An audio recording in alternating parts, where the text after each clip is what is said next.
دوستو welcome to my channel پیسہ ہی پیسہ. آج چغل خوری کے بارے میں تھوڑا بات کریں گے. چغل خوری بھی جیسا کہ میں نے کل بتایا تھا یہ بھی غیبت کی ہی بہن ہے. چغل خوری بری بات ہے، کسی کی چغلی نہیں کرنا چاہیے. چغل خوری کا انجام بہت خراب ہوتا ہے. حضور صلی اللہ علیہ وسلم نے ارشاد فرمایا کہ قیامت کے دن بدترین آدمی دو چہروں والا چغل خور ہوگا. جو چغل خوری کرتا ہوگا وہ سب سے بدترین ہوگا، کیونکہ اس کے دو چہرے ہوں گے. جو آپ کے پاس ایک چہرہ لے کے آتا ہے اور دوسرے کے پاس دوسرا چہرہ لے کر جاتا ہے. اور فرمایا جو دنیا میں چغل خوری کرتا ہے قیامت کے دن اس کے منہ میں آگ کی دو زبانیں نظر آئیں گی. حضور صلی اللہ علیہ وسلم کا ارشاد ہے چغل خور جنت میں نہیں جائے گا. اللہ تعالیٰ نے تمام جانوروں کے منہ میں زبان پیدا کی. حکمت دیکھیے، اللہ تعالیٰ نے تمام جانوروں کے منہ میں زبان پیدا کی مگر مچھلی کو زبان نہیں دی. کیوں نہیں دی؟ اس کی یہ وجہ ہو گئی کہ حکم خداوندی سے فرشتوں نے آدم علیہ السلام کو سجدہ کیا اور ابلیس رجیم کو پھر اس نے سجدہ نہیں کیا تو اللہ نے اس کا شکل کو مسخ کر کے زمین پر پھینک دیا تو وہ سمندروں کی طرف چلا گیا.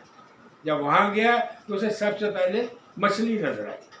جیسے مچھلی نظر آئی تو اس نے بھائی برائی کی، غیبت شروع کر دی، چغل خوری کر دی.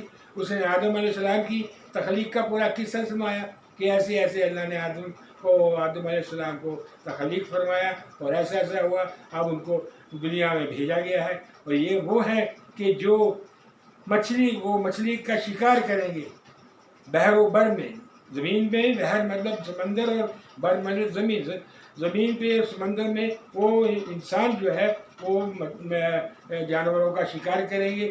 تو مچھلی نے کیا کیا؟ مچھلی نے تمام جانوروں کو اس بارے میں بتا دیا، اندر کی جتنی مخلوق تھی سمندر کی ان سب کو بتا دیا. اور یہ ہو گئی چغلی. جب یہ چغلی ہو گئی تو اللہ تعالیٰ نے اس کو زبان کا شرف ہی نہیں دیا، محروم کر دیا. چغل خور کی سزا کتنی ہے دیکھیے.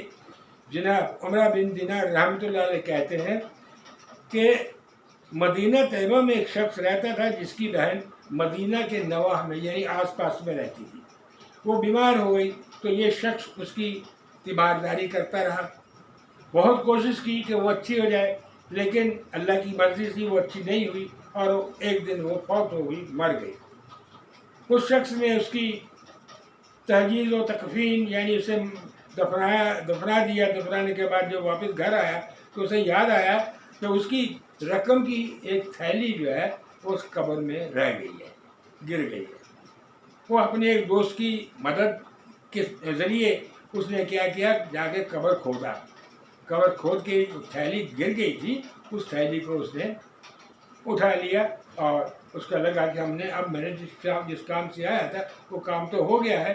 اب پھر اس کو خیال آیا کہ میری بہن کا حال کیا ہے. اب جب کھود ہی دی ہے تو ذرا دیکھوں تو صحیح میری بہن کا حال کیا ہے. تو اس نے کیا دیکھا کہ اس کی بہن بہت خراب حالت میں تھی. خراب حالت یہ تھی کہ وہ آگ میں بھڑک رہی تھی. واپس چپ چاپ ڈر کے مارے چلا آیا. اس نے اپنی ماں سے پوچھا کہ ماں میری بہن میں کون سی خراب عادت تھی؟ ماں نے کہا تیری بہن کی عادت تھی کہ وہ ہمسائیوں کے دروازوں پہ کان لگائے کے سنا کرتی تھی باتیں. یہ بھی بری بات ہے، بہت بری بات ہے. کان لگا کے باتیں سنا کرتی تھی اور چغل خوری کیا کرتی تھی. اس لیے اس شخص کو معلوم ہو گیا کہ عذاب کا سبب کیا ہے. بس جو شخص عذاب قبر سے بچنا چاہتا ہے اسے چاہیے کہ وہ غیبت اور چغل خوری سے پرہیز کرے، کبھی نہ کرے، خود بھی نہ کرے اور دوسروں کو، اپنے بھائیوں کو، اپنے بندوں کو، اپنے بچوں کو اسی بات کی تعلیم دیتا ہے. ٹھیک ہے، یہ آج کا درس تھا. چھوٹی سی بات تھی لیکن کہنے کو چھوٹی بات ہے لیکن اس کا مطلب بہت بڑا ہے کیونکہ اتنے بڑے عذاب سے بچنا ہے. وہ عذاب جو ہے اس کا خیال رکھنا چاہیے ساتھ. تو ہمیں کیا کرنا اس سے بچنے کے لیے؟ چغل خوری نہیں کرنا ہے، کسی کی باتیں چپکے سے نہیں سنتے رہنا ہے، غیبت کسی کی نہیں کرنا ہے، برائی کسی کی نہیں کرنا ہے.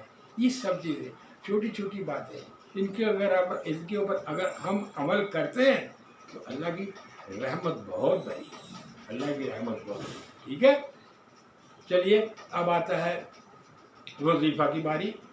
تو آج کا وظیفہ ہے، جو شخص پریشان حال ہے، گھر میں رزق کی کمی ہے، تکلیف ہے، شادی بیاہ کے معاملے ہو رہے ہیں، کہیں معاملہ جم نہیں رہا ہے، کہیں نوکری نہیں مل رہی ہے، بزنس کر رہا ہے تو بزنس ٹھپ ہو جا رہا ہے، دکانداری میں نقصان گھاٹا ہو رہا ہے، تو ان کے لیے ایک کام کروں گا. کام یہ ہے کہ رات کو سوتے وقت یا اللہ یا رحمان یا رحیم کی ایک تسبیح پڑھنا. ایک تسبیح کے 100 دانے ہوتے ہیں. ٹھیک ہے، ایک تسبیح، یا اللہ یا رحمان یا رحیم، یا اللہ یا رحمان یا رحیم. اب بولو اگر کوئی درود شریف آپ پڑھنا ہی پڑ رہا ہے، درود شریف کے بغیر کوئی بھی کام پورا نہیں ہوتا ہے. اس لیے درود شریف پڑھیے اور بیچ میں یا اللہ یا رحمان یا رحیم، یا اللہ یا رحمان یا رحیم، یا اللہ یا رحمان یا رحیم، یہ آپ پڑھتے رہیے. ایک تسبیح پڑھنا ہے.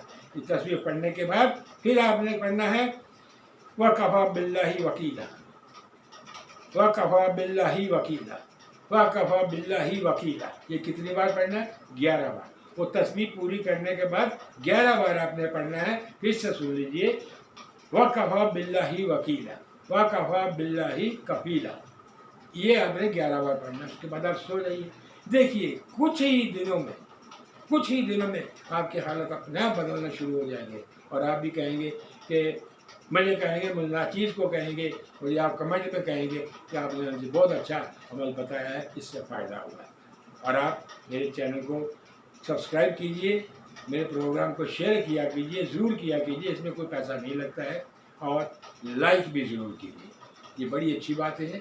اور اس کے ساتھ ہی آج کا میں وظیفہ اور آج کا درس یہیں ختم کرتا ہوں. کل تک کے لیے آپ سے اجازت چاہتا ہوں. آداب.